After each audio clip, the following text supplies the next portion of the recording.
Ready? No. Okay, wait. Wait, no. This is the issue.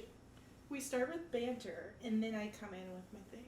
Right. So it's like, I was all ready to come in with my thing, but we didn't banter first. So we, like, need to banter right now. We need to, like, come up with some small talk. Oh. But we already used our small talk while we were waiting for the program to open. I know. Ooh, this is awkward. I have nothing to say to you. So awkward. Anyway, I'm Stella. And I'm Poppy. And you're listening to A Well-Written Life, the podcast where we talk about writing, navigating life as an aspiring author, and the new backdrop in our video if you're watching on YouTube. Isn't it beautiful? So Isn't beautiful. it lovely? I just moved into a new apartment. Woohoo! So we've got a new setup going. And I think it's going to turn out good. I think it's going to be great. I have, like, really good feelings about this entire move. Yeah. Not just because you're much closer to me now, and we're going to have so much more, like, time to collaborate and get together and hang out and have work days. Anyway, I guess that brings us to our first segment, which is where I ask Poppy, what's inspiring you this month in 1 minute or less? Easy, simple, it's July, baby, which means that it is Camp NaNoWriMo season, which, yeah, I've, like, never really, I don't think I've ever done Camp NaNoWriMo. I'm a big fan of National Novel Writing Month in November, which is really fun if you are, like, new to writing and don't know what that is. We have an episode, actually, I think we have a couple episodes about NaNoWriMo, so go check those out. But they also do, in I think April and July, they also do a Camp NaNoWriMo, which is like a little miniature NaNoWriMo where you set your own goal. So NaNoWriMo, the goal is to write like 50,000 words in a month. In July for Camp NaNoWriMo, you can like set your own goal. So it could be like, I want to write 30,000 words this month, or I want to revise this novel. I want to like get my second draft done or whatever. So that's cool. Are you doing it? Yeah, I am, and I'm treating it like NaNoWriMo, and I'm trying to write 50,000 words in a month. So is it a brand new project? Kind of, yes. It's a project that I have kind of been thinking about for a long time, and I've outlined, and I've like done some character development and that kind of stuff, but I haven't actually ever drafted it. So yeah, it's a brand new first draft, and I'm really excited. That's awesome. What's inspiring you this month, Stella? I have, for my monthly inspiration, our wholesome return to our family roots, aka a long weekend in Branson, Missouri, that we recently went on as a family. I have a note here that it relates to our latest episode, actually our episode from like a couple months ago, I think, about reconnecting with your youth. We have an episode about how to write a YA novel. That's right. And yeah, we grew up going on family trips to Branson and Silver Dollar City, so I thought it was just fun to like reconnect to that part of my life. It was so fun. Like, I was excited for the trip and I knew it was going to be fun, but it was honestly like even more fun than I expected it to be, actually. Yeah, take a break. I read a lot. Yeah. Also like my current like I'm in revision land and have been for a long time, but that project, part of it takes place at a lake. Mm-hmm. And we like stayed by Table Rock Lake, so I found that kind of inspiring, like actually getting a taste of the lake life. We also rode roller coasters for the first time in a really long time and got to take one last whirl on half-century-old ride Fire in the Hole at Silver Dollar City, which will no longer be running after this season. I can't believe that. It's really sad. A moment of silence for Fire in the Hole. And, you know, speaking of being treated so unfairly that you feel the need to boycott, that brings us to the topic of this month's episode, which is about artificial intelligence, how it's affecting the world of writing, and a little bit about how writers, real-life working writers, are reacting. Yeah, and you know, as aspiring authors who also work as professional writers, although not quite in the same capacity as the writers who are striking right now, you know, I feel like it's important for us to talk about some of these issues and just kind of open up a conversation about how things are changing and how it might affect writing going forward. Because I just feel like there's a lot going on in the writing world right now, and you know, we want to kind of go over some of that and give some tips for writing and navigating all of these changes. because everything feels kind of like scary and uncertain at the moment. I don't know if you feel that way, but I do. Yeah, I agree. I think researching for this episode, looking into AI and everything, I was kind of a little bit surprised. I felt more calm about it after researching, honestly, but it still kind of freaks me out, and I already feel myself becoming like an old person who's like, technology's scary, you know? Yeah. Like, I feel that happening already. So if you're like living in the world, not like under a rock or anything, you've probably heard about artificial intelligence. I feel like it's been talked about a ton and has really like boomed in the past few years. ChatGPT is the one that I hear about the most often. And I feel like all this talk about AI came to the forefront a little bit like 3 months ago when the writer's strike began. And it just has us thinking, like, how is that affecting writers? In every aspect, like every type of writing, I think it's affecting the industry. You know, whether you're a copywriter, you're doing like social media for a company, you have your own like blog, writing articles and blog posts, or if you're a creative writer for like TV shows, movies, or even fiction writing, short stories and novels, I think it's artificial intelligence is coming onto the scene. So I think we should start this episode with just kind of talking about what AI actually is and how it is used in writing. So artificial intelligence has made vast improvements in the past few years, including creating human-like text, which is like the ChatGPT thing. Which, have you actually used that? I have. Have you? No. And I've like seen people use it, but I don't even know, like, is it just a website that you go to? Or Yeah. is it an app? They do have an app. They do have an app now. It's all open source right now. It's all free right now. I think because they're kind of like testing it, and I think also it's one of those things where the more data that is fed into it, the like more it improves. So I think they want people to use it, and it kind of like builds on itself the more that you do that. So yeah, it is like a website. You can create an account. You have to register for an account, and then I think just recently, I mean, maybe within the past month or so, they came out with a mobile app, so you can pull it up on your phone now too. And it is just like a chat kind of feature where you type in literally anything, and it responds to you in a very conversational kind of way. Like, it will answer you the way that you would expect a human being to answer you, which is kind of freaky and weird. But I will say, and I don't know how much we want to get into this right now or if we want to save it for later, but, you know, talking about like how scary some of this AI stuff is and everything, and ChatGPT and all these conversations are like, whoa, like, watch out, ChatGPT is like able to do all this crazy stuff that humans can do. And while that's true, and I think it will continue to improve and get better and better, I've also, just through using it myself, it's not like as impressive as it seems at first glance. There are still things that are like completely inaccurate. You know, you have to fact check everything that it tells you because some of it is just made up. Like, some of it is just not true.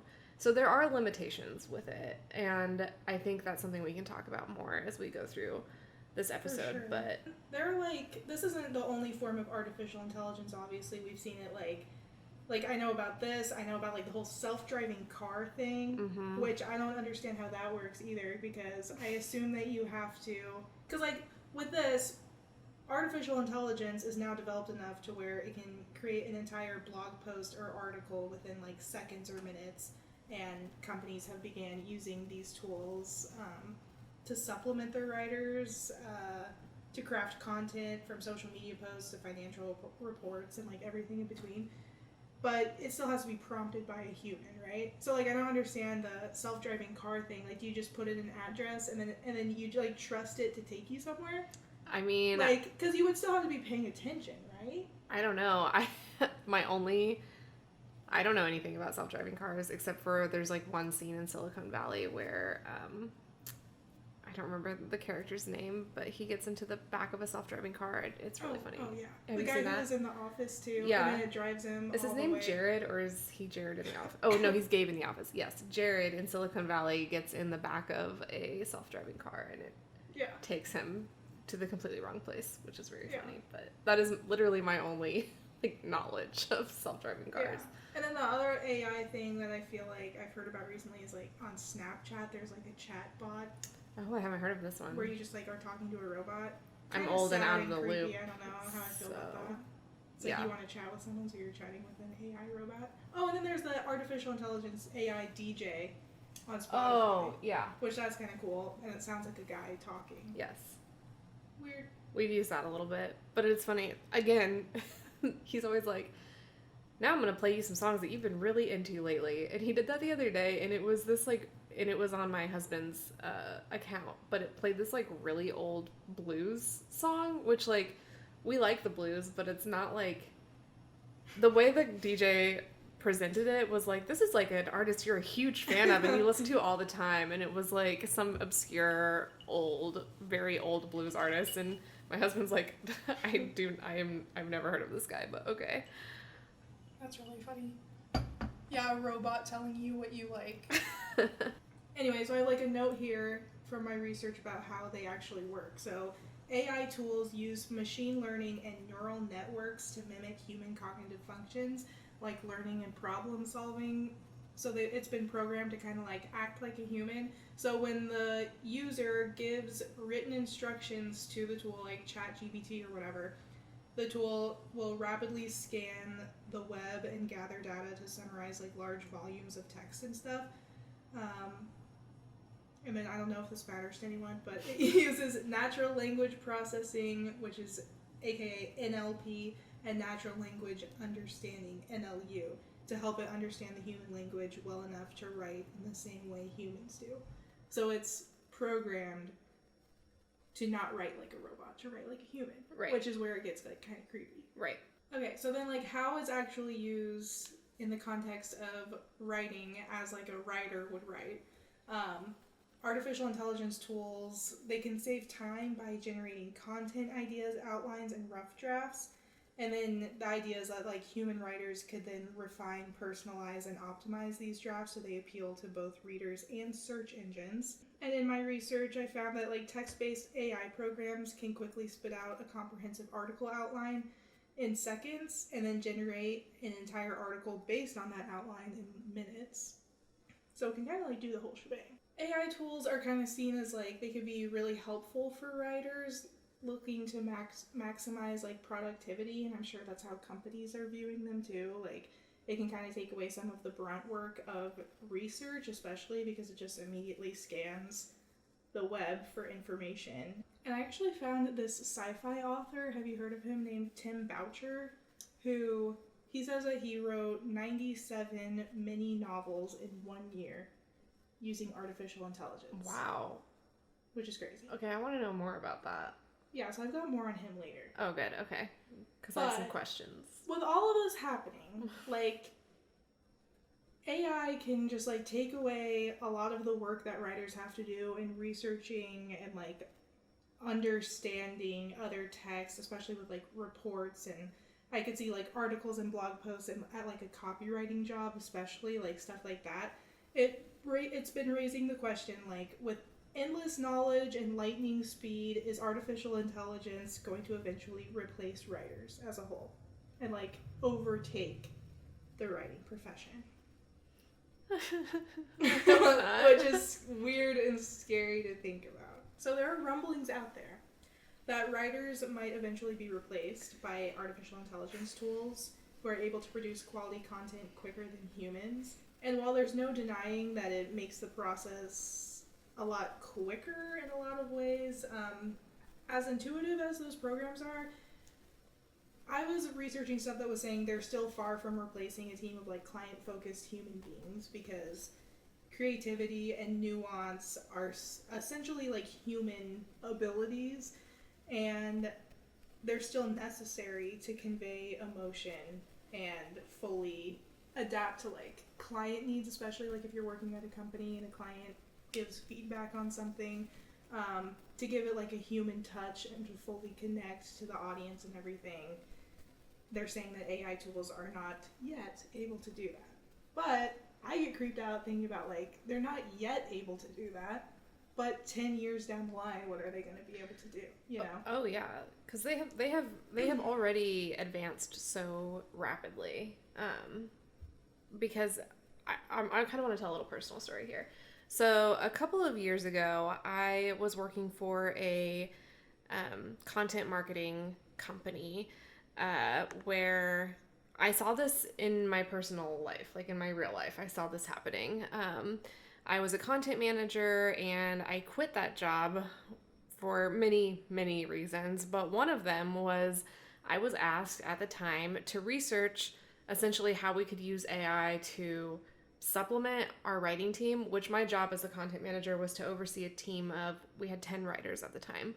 And, there was frustration from management with like, why can't we write these articles faster? Like, we want more.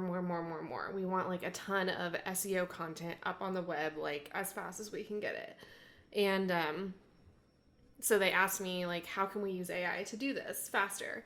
And at the time, this was probably 2020, 2021.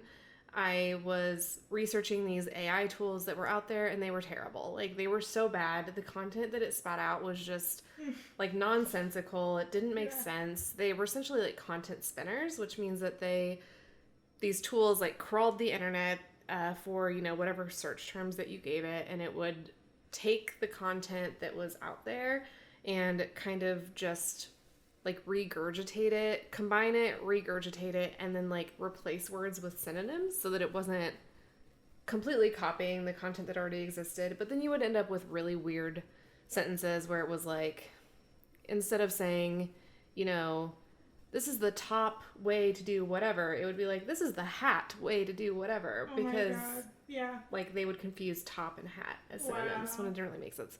So anyway, AI, I have seen personally since using ChatGPT just within the past few months has come a really long way since then. Yeah. But it is really scary to think about, I'm obviously no longer at that company. I guarantee you that they are using ChatGPT right now and figuring out ways to work that into their workflow and potentially replace some of their writing team. Like, if a company was being smart about it, they'd still have to keep writers on to revise and like refine these articles that the tools spit out, but I don't know if they would need as many of them. That's weird. Right. So yeah, I mean, that is something that I think is real and is happening, and I worry about, I think with fiction writing, the thing that we can all kind of like feel hopeful about is that, as Stella was saying, the AI still doesn't have the creativity and the human emotion component, which, as we talked about like in our Science of Storytelling episode a few months ago, that is really critical to like what makes a good, compelling story. Mm-hmm. And I think that AI might eventually get there, but until it does, like, there's no replacing a human writer when it comes to fiction. Yeah, and I also think, like, even as a human being, like, if you're writing a story, like, if I were to write a story based on, like, what it's like to live in Seattle, Washington, and I do a ton of research where I scour the entire internet for information about what it's like to live there, my retelling of that is still not going to be as good as someone's who has actually experienced living there for some amount of time. Like, it's really not the same as actually experiencing it. It's still creepy to me to think about how, like, just a couple years ago, AI was completely different than it is now. Right. And it's only going to become more advanced. Yeah. I know. Well, and just how, like, and I think it will get quicker and quicker at, like, those advances are going to come faster and faster. Mm-hmm. Maybe it took 2 years to get from the horrible content spinners I was researching, 2 years ago to where we are now with ChatGPT. But I could see, it's not going to take another 2 years for it to improve, like, tenfold. You know what I mean? I think it's going to just start happening faster and faster. Then, I mean, obviously I'm not a scientist, so, like, I really have no idea what I'm talking about here, but, like, it's programmed to kind of, like, think like a human, and if it's able to do that with, like, logic and reasoning, then what is to keep it from having some type of creative, like, emotive programming? Right. I have no idea how that works, but kind of weird. But very weird. The lucky thing is that artificial intelligence cannot think for itself and doesn't have a conscious mind. Like, all of these tools still need a human to prompt it. And the text that AI creates is simply part of a statistical system designed to like predict the next logical word. So right now, AI can't fully replace writing careers just on its own. Like, it still needs to be prompted by a human being and everything. And I was also reading that humanized content is in demand right now and is looking to grow even more. That is the key to like great stories, especially fictional stories, but it applies to like marketing and copywriting too. Like, the best content isn't going to be just a factual little article. Right. It's going to have some type of human element to it. Yeah. To make it unique and emotionally meaningful and interesting to the people who are reading it. So authors with fresh ideas and unique perspectives and authentic opinions are wanted now by a lot of online publications, brands, and definitely, I would assume, like, publishers want that in the stories that they publish. And, you know, there are a lot of elements of human language and communication that the robots still aren't programmed to understand, like inflection in somebody's voice, body language, facial expression, taking in like constructive criticism. It is funny. So I like I mentioned, I've used ChatGPT a couple of times for research mostly. Like, I'm doing some freelance writing right now, and I was working on an article about, it was like a roundup of song lyrics, essentially, that related to a specific theme.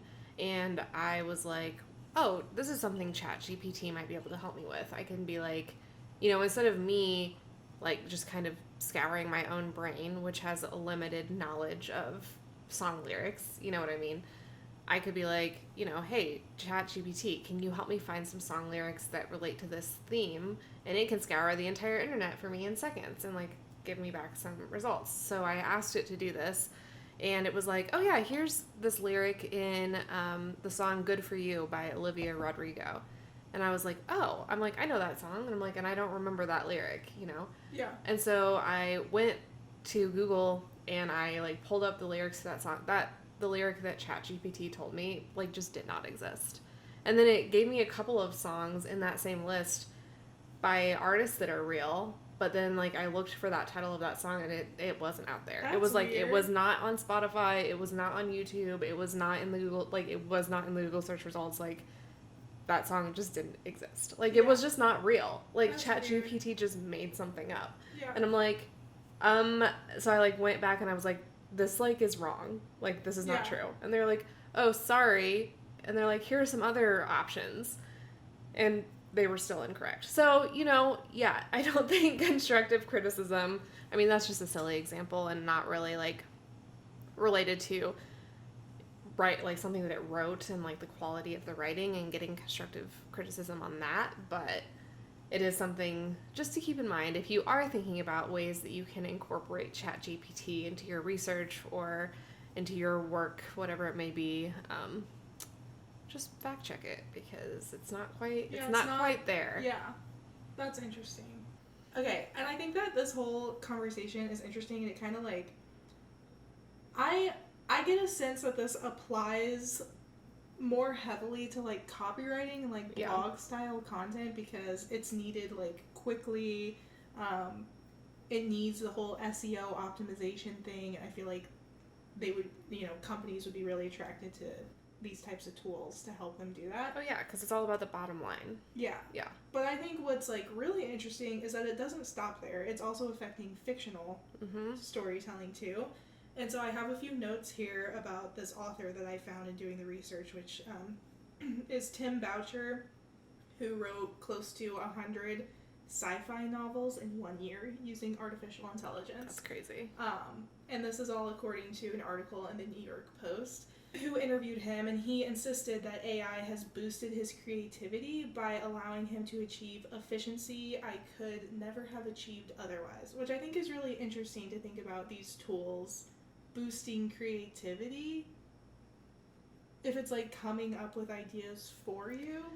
Yeah, I have mixed feelings about that. Me too. Because I don't know if you are like, hey, help me brainstorm ideas on whatever it is. I don't know if you can really take and then if you're like, oh, I like that idea, and you build on it, it's like, can you really take credit for that idea? Or I don't know, like especially when it comes to creative storytelling. Yeah. But he goes on to write, or to say, I've been able to breathe life into stories and narrative universes that have been brewing in my mind for years. I've even used AI to help me code many applications that will further streamline and speed up the creative process in the future. Contrary to the popular belief that AI will replace creative jobs, I see AI as a powerful tool to enhance and accelerate our capabilities and capacities and to make us better at whatever we do.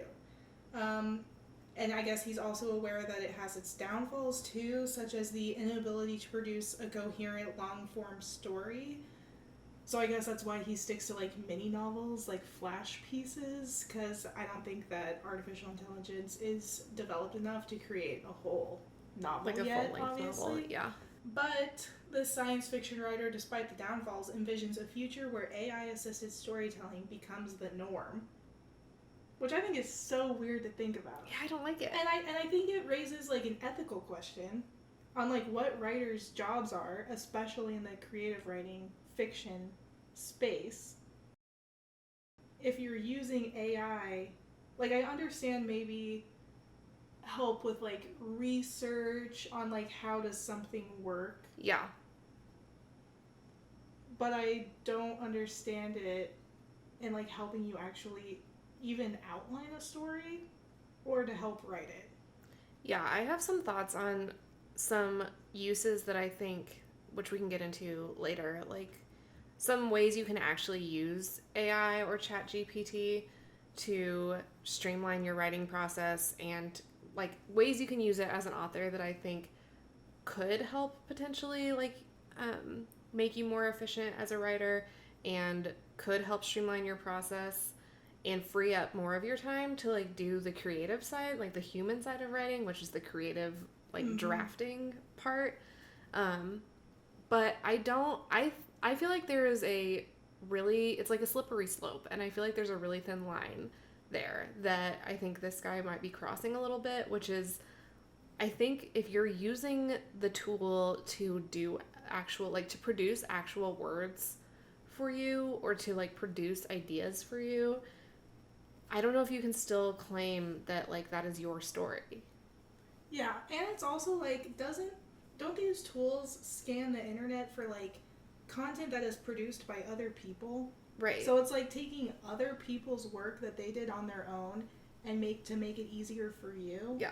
Like that feels weird. Yeah, it's derivative. And I think there's an argument that like, well, there's no such thing as an original idea. Everything, we're all influenced by all the work that we've read and consumed in like the world around us, but I feel like this is different. It's a step in a different direction. You're not like literally taking someone else's idea and like changing some words. I don't know. That's what it feels like. That feels like the direction it's going. Right. I don't know his actual process and exactly what it looked like.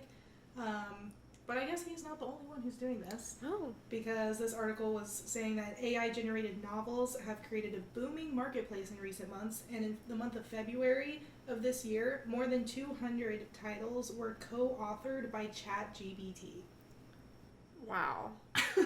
And is that like, does that mean that like on the byline it's like written by Tim Boucher and ChatGPT? Like, how does that work? I found some conflicting information. I saw something that said that since it's non-human, it can't be listed as a co-author, but then this was according to Business Insider that said 200 titles were co-authored by ChatGPT. So, I don't know.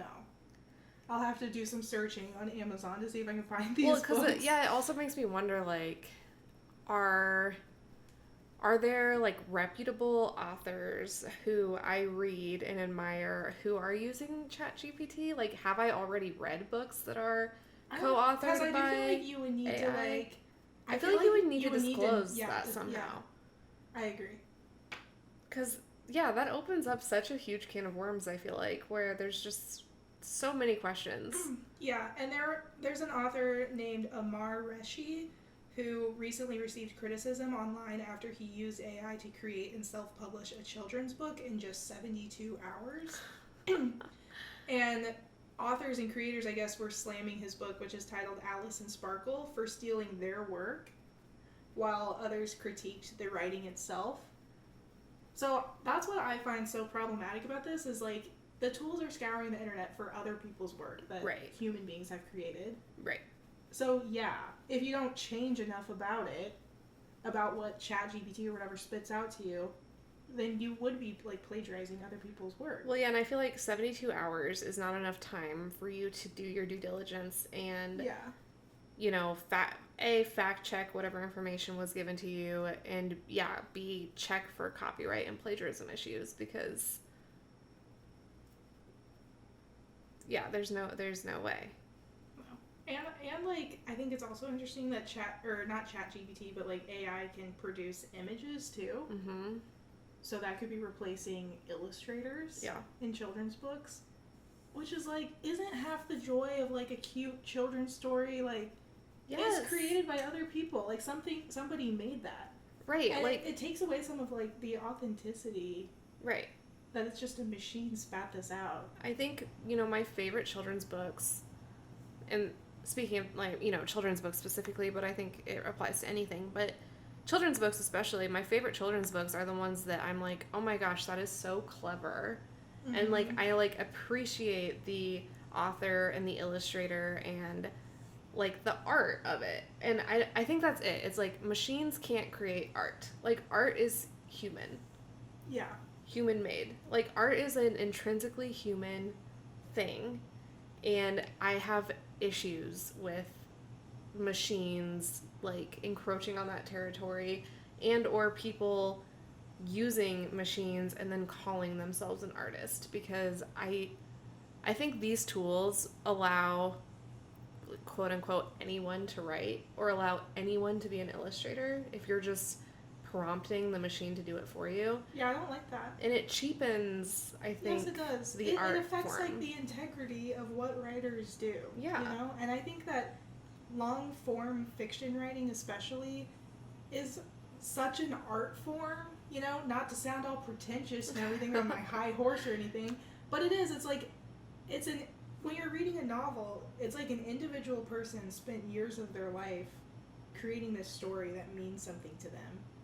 And if we're creating tools to just diminish that process, I don't like it. I don't like it either. It cheapens it for sure. And you know, I felt the same way even at that content management job I was doing, where, you know, it's not like my pride and joy, you know, the content I was working on there was not like super deeply personally important to me the way like my fiction writing is, but it was kind of like, hey, like, this is, you know, a skill that I worked hard to build, and that, you know, my team of writers has worked hard to build. And I think it kind of took away, like, the idea that we would be supplementing that with AI, or like replacing some of like that process with AI. It kind of like took away the like pride I had in my work, I guess. Yeah.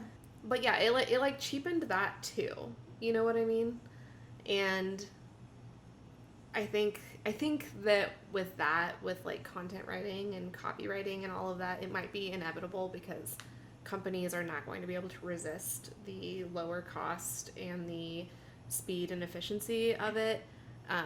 But it is kind of sad to like imagine this profession like essentially dying, in my opinion.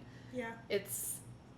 I mean, I know that, you know, you still need a human to edit the content or to like prompt the machine or whatever, but I don't necessarily think you really need a ton of skill to do that part of it. I think maybe it is getting to a place where anybody can do it, and that to me like cheapens it. Okay, also like part of the joy that I have in writing is like I created a whole world and whole like lives and a whole story out of nothing. Yeah. You know, when you build something from a blank page, that is different than building something from what an application has handed you. Yes. Interesting to think about. And another industry that's being affected by this is Hollywood. Mm-hmm. So I wanted to touch on how writers are reacting to all of this AI stuff, especially when it comes to like scripts and TV shows and all of that. And it has been a small piece of the writers' strike that has now been ongoing for like a few months. So to touch on the writers' strike, about 3 months ago now, the unions representing nearly 12,000 film and TV writers met to negotiate a new contract with the major Hollywood studios. Writers said that their compensation has been stagnated despite the rapid growth of TV production in recent years. And basically the studios claimed that it's not the best time to change writers' pay, and the writers obviously disagree. So the Writers Guild of America leaders have said that the current system is broken, arguing that the survival of writing as a profession is at stake in this negotiation. So the use of mini rooms, AI, and streaming has kind of upended the writing profession and kind of stirred the happenings of this latest writer's strike. So mini rooms, if you don't know what those are, they're where they basically take a team of writers to sort of like pitch a television show or write a pilot episode, and then studios will like buy that show or whatever and then fire the team of writers and get like a new one or whatever. So it's kind of creating a gig economy. And like with streaming and everything, shows aren't really going for like 20 seasons on cable TV with reruns that last a lifetime. Like we're no longer in the era of like Seinfeld and Full House where a writer can make like a whole career on one show. Right. It's now like we're going from like 20 episode average TV seasons to like 8 to 12 episodes that get canceled after like 1 or 2 seasons on like Netflix and HBO and all of that stuff. So writers are kind of, it's creating a gig economy where you have one job and then you have to immediately go find a new one, and you don't get residual pay from reruns and stuff like that. Right. I found an article about this on today.com, and there was a TV writer named Amanda Mercedes who was quoted in that article. She's a staff writer for an ABC crime procedural called The Rookie Feds. And she said, quote, "With traditional TV models, jobs were lasting 6 months, 9 months, a year. I saw a writer the other day that said that her last job was 4 weeks, and that's just not sustainable to be able to string together gigs in that way to make a living." So yeah, if you think about like, you used to, as a TV writer, sign a contract that would last at least a year, and then maybe even more if you were writing for a show that went on for many seasons, to now you're getting hired for 4 weeks at a time. I mean, I don't see how that's sustainable for anybody. 4 weeks is hardly enough time to like even find your get your next thing lined up. So it's like as soon as you take one job, you have to be looking for the next one. Yeah. And that would be extremely difficult. That's not sustainable as a career. So the strike has already affected late night talk shows, SNL, soap operas, and then there are other popular TV shows that are not currently filming and are being delayed, including future seasons of Severance, Abbott Elementary, Euphoria, The Last of Us, Cobra Kai, and the final season of Netflix's Stranger Things, which is creeping me out because some of those are great shows that I really like with incredible writing. Severance makes me the saddest. It makes me so sad. It's the best show I've seen in so long, and if it takes a turn for the worse because we don't have good writers who are able to pursue their career of writing on that TV show, that is not okay. Like, we're sacrificing important cultural moments. Well, and I think about too, like, not to go off on a tangent here, but I mean, how many Fast and Furious franchise movies do we need? How many like Marvel remakes do we like? How many times do we have to redo Spider-Man? How many times do we have to do it? And I think we could have a whole other episode about like the issues with Hollywood and kind of like how we're prioritizing kind of like the business aspect of things instead of good storytelling. Yes, because I think that this writer's strike thing has opened my eyes to the fact, because I used to be like, oh, Hollywood sucks, like there's no original ideas in Hollywood, but I don't think it's true. I think that it's the studios are prioritizing, I mean, obviously their business is out to make money, so they're prioritizing, efficiency and speed and what's going to get them the highest payday or whatever. over like creative ideas. And there are, I know for a fact, a ton of incredibly talented creative writers out there who would kill to like pitch an original show or something to the studios out there, and they're not going to get the chance to because of this like just lazy devaluing of art again, and prioritization of speed, efficiency. We need to talk about the Barbie movie, because how creative and fun is that? It's not a remake of anything, even though it's taking, long-standing, an established idea. Yeah, there's no original ideas. It's still original. It's still so creative. And how freaking successful is that going to be? Right. That's going to be a huge payday, And I hope that it's actually good. I'm banking on it being genuinely good. Who knows? But, good storytelling is what people want. Right. So there's still room for that. It just takes a little long. I mean, it takes time because it's a creative human process. And I think that we as a society need to decide that is important and worth protecting. Yeah. And I was reading that in the last writer's strike that happened in 2007, there was a huge boom in reality television because we didn't have writers to write new content. And I think that is detrimental to society too. Don't get me wrong, I'm a few seasons deep in 90 Day Fiancé and I'm having a great time. I love reality TV too, but we can't rely on that, and that can't be the main thing that everyone's consuming. Social media, if people don't have good TV shows to watch, they're going to turn to social media platforms and reality television for their entertainment. Yeah. And I don't think that, we could do a whole other episode about what is that doing to I don't think that's great for society as a whole, culturally. I agree. While it is only one piece of the strike, some picketing writers fear executives may replace writers with artificial intelligence. So there's a picket line outside of Universal Studios where TV writer named Lanit Tatchell said that she's worried studios will hire fewer writers to simply doctor up whatever machines come up with. So I guess Hollywood is already using artificial intelligence to create scripts or help create scripts. Yeah. For TV shows. So basically the exact same thing that's happening in content and copywriting is happening. And that's part of the whole strike, and people are protesting about that.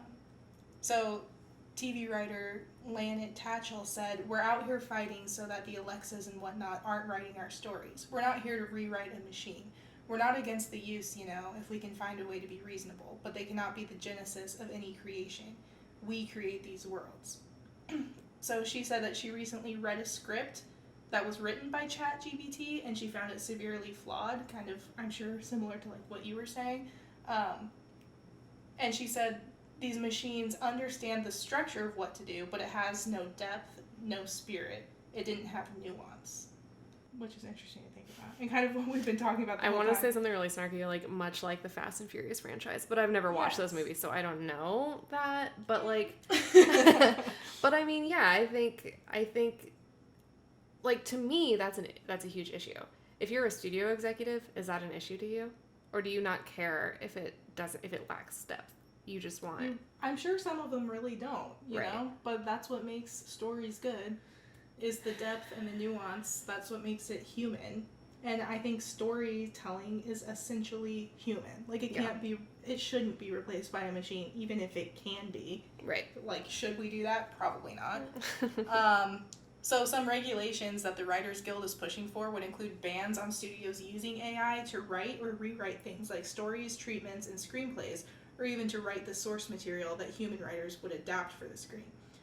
The union also doesn't want the writer's work to be used to train AI, which is interesting. Mm-hmm. It's interesting that Hollywood's even that there are studios even considering using this to write a whole screenplay.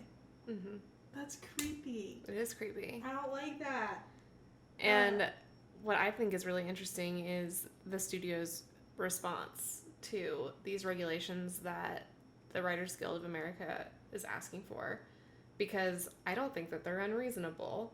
Mm-hmm. I think that it probably behooves everyone to set some regulations around AI now before it gets like out of control. Yeah, it shouldn't be like we try to clean this up later. Like I think that we should figure it out before it becomes common, which I don't know how common it is to use. Right. Maybe it's already being used more than I even know. Exactly.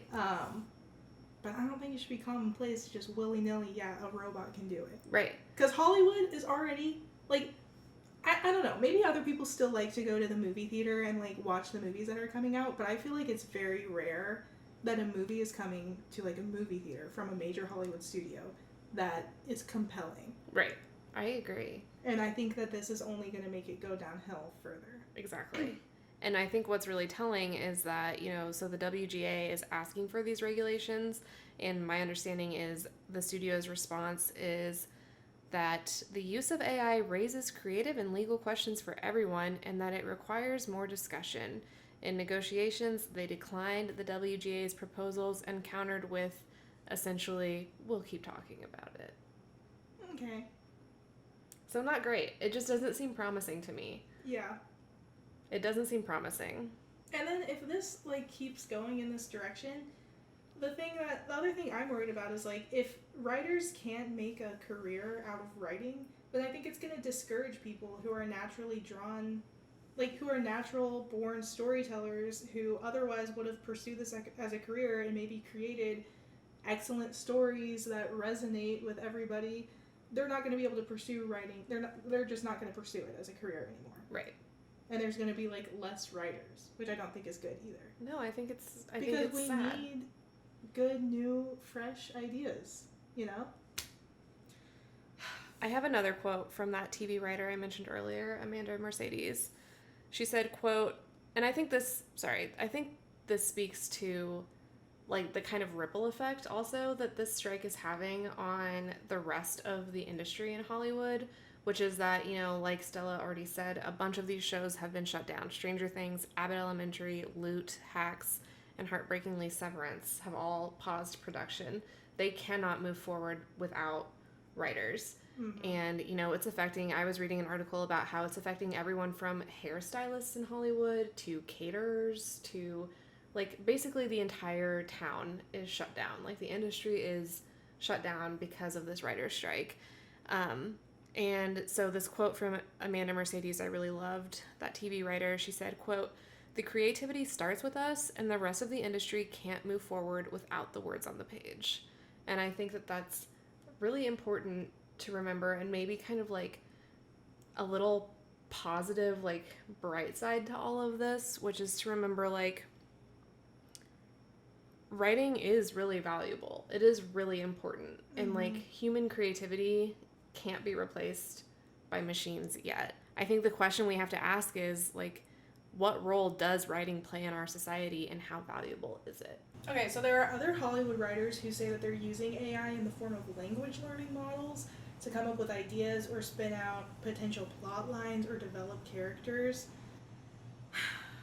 which I also think is weird. I understand maybe if you're in a TV show that's long running and you need episode ideas, I could see maybe that being okay. But developing characters, what? Developing a whole plot line, I don't know about that. But people are kind of saying that AI still can't write good scripts because the tool sticks to what it's seen before and ends up crafting kind of basic content that's stereotypical because it's basing everything off of stuff that's already out there. Right. Which, again, is why we need writers still to add the human touch and a unique perspective to everything. I couldn't agree more. Okay, bringing it back a little bit, since we are, a primarily a fiction writing, novel writing podcast where we mostly talk about writing novels. I wanted to talk a little bit about how AI is going to impact publishing, and I know we talked about this a little bit with the sci-fi author you mentioned earlier. Mm-hmm.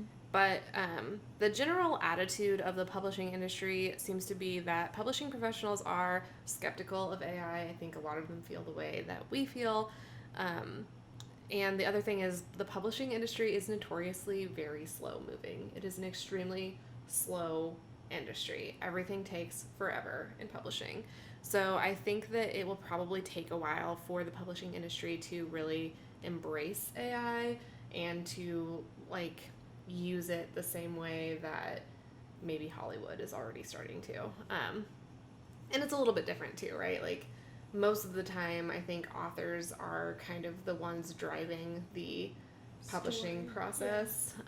Like they're the ones who are like submitting stories to publishers, and then publishers are deciding, you know, which stories they want to tell and, you know, market to the world. That being said, AI is going to cause problems for publishing if it hasn't already. And it sounds like it has with those novels that you mentioned that have already been published. But I think one concern is that we could see a flood of AI-generated manuscripts going out to agents and clogging up their inboxes, sent by people who are trying to make a quick buck, which I think if you're trying to make a quick buck, I don't know that like novel writing is the way to do it. But I think that the point is, even if those novels aren't good yet and aren't publishable yet, that could create this like kind of backlog or this overwhelm that kind of just makes it even harder for true authors who pour their hearts and souls into their manuscripts and dedicate years to writing them. I think it's going to make it even harder for us to like stand out in the slush pile. You know what I mean? Yeah. Now again, hopefully some regulations will be put into place to help manage AI and protect writers in all capacities, from creative writing to professional writing, copywriting, TV writing, etc. But I think, you know, the current climate is not that promising. The writer's strike shows that executives are not in a huge hurry to protect writers from these developments. So I think it's kind of up to us to, you know, fight the good fight, I guess, and like try to keep writing alive. So I wanted to talk about like a few things that we as writers can do given this like current climate that we're in and all of these advances that AI is making, and just give you like kind of a few things that you can hopefully take away from this and like apply to your own writing life, so that there's some practical advice in here. So one is you can support the writer's strike. There's a website, wgacontract2023.com, and they share some suggestions there. They have a social media toolkit available, so you can express your support for the writers on social media. They have info on picket schedules and locations. If you're, you know, in one of those areas and able to join a picket line, you can do that. There's a link to donate to the Entertainment Community Fund, which I believe kind of helps provide support to those professionals who've been impacted by the writer's strike and are out of work right now because of it, and some other ideas there. So you can check that out. It's wgacontract2023.com. Another thing that I think we can all be doing is to just stay up to date on developments in AI, keep an eye out. I think the reality is that AI is likely going to become part of our jobs, especially if you write in a like professional capacity, whether we like it or not. If you're in content writing or management, like that is literally kind of my only skill set. Like it's my only marketable skills. I've worked in content management for my whole career, you know? So I think learning about AI, seeing how you can use it to your advantage, that will end up benefiting you in the long run. Think about how you can use it to streamline certain parts of your process without compromising the integrity of your writing. And this is where I wanted to mention a couple of things. If you're a creative writer working on a novel, I mentioned that I think there are some ways you can use AI to like streamline your process without compromising the integrity of your novel, or like using it to actually write for you or generate ideas for you. Yeah. One is, again, research. So, like I said, instead of you like scouring the internet and spending hours reading articles and trying to like compile together the information that you need for background research for your novel, you can ask ChatGPT, like, hey, can you tell me more about, I don't know, like a medical thing works, right? Or like if you're writing historical fiction, like how did this thing work in this time period? You know, just again, be sure to fact check anything that it gives you if you're using it for research. Yeah. Another thing that I do think is potentially kind of helpful is using it for comp title research.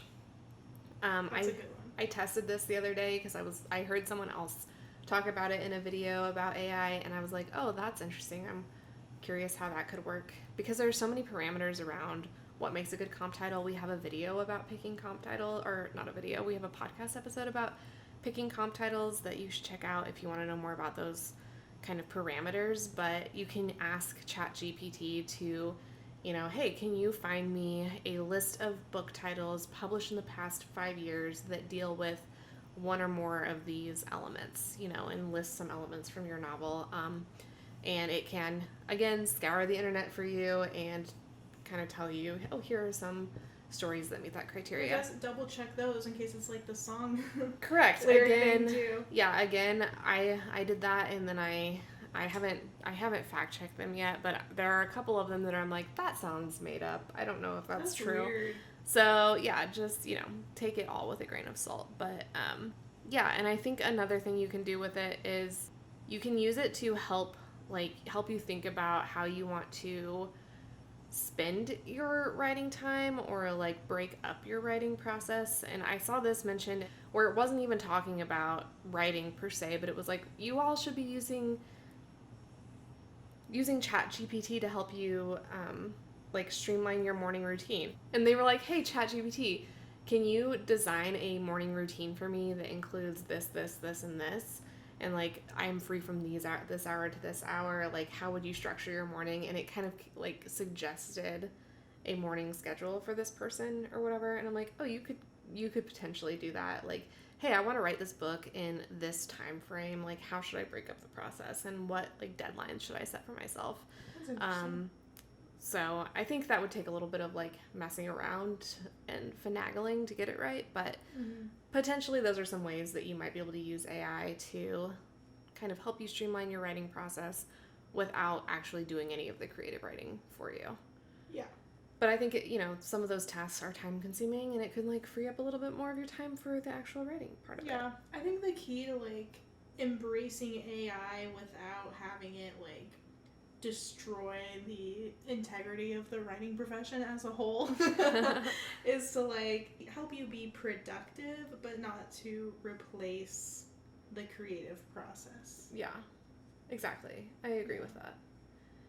And finally, my third tip or thing that I think we should be doing in the face of all of these AI developments is to just keep focusing on the craft of writing. Keep writing for the joy and the love of it.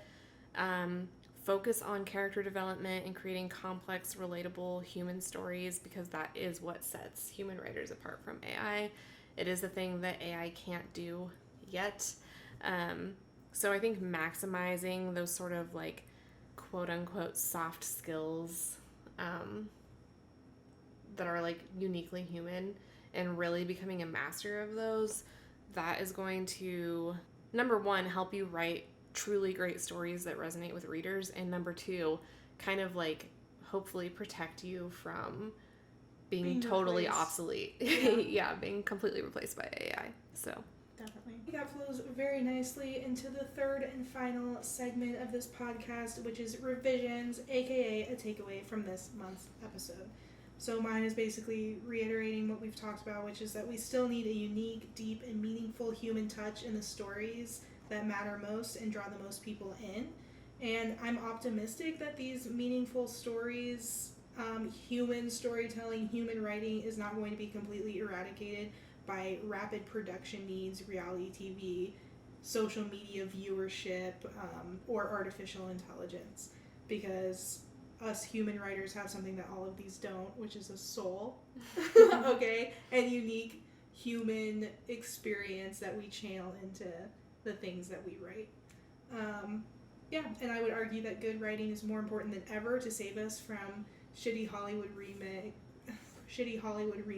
tired sequels, AI-generated novels, and MILF Manor Season 2. We just need people willing to fight the good fight and bring these stories to life and to keep writing. Matilda! Yeah, I completely agree with all of that. I don't think I could say it better myself. And yeah, I guess my takeaway really is just keep writing, keep telling stories that are, emotive and complex and rooted in truth and in human experience, because that is the one thing that AI maybe will never be able to do. I don't know. Yeah, I don't know how it, again, like how it works exactly, but if it's just scouring content that already exists, I don't see it being able to ever fully replace humans, hopefully. I remain optimistic about that. Yeah, me too. We'll see. So hopefully this wasn't too much of a bummer and that brought it back to a more positive place. But okay, well, we know this was a little bit of a departure from our regular content. I feel like this is a little bit different than what we usually do, but we hope this helped get you kind of up to speed on all of these developments in AI and the writer's strike and what that means for all of us, really. And we're curious to hear your thoughts. So if you're a working writer in any industry, or even if you are just a creative writer who writes novels for fun, what do you think? Do you feel like your value is recognized? How do you feel about all this stuff related to AI? Do you feel like a robot's coming for your job? Are you feeling a little defensive? Because I am.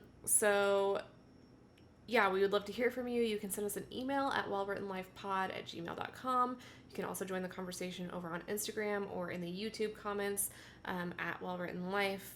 Please, if you haven't already, hit like and subscribe to our channel and our podcast wherever you're listening / watching this. We would love to have you as part of our little community. But most importantly, keep writing. And cheers to a well-written life. Cheers. Oh no, I got rid of my drink. I'll edit it in. Okay.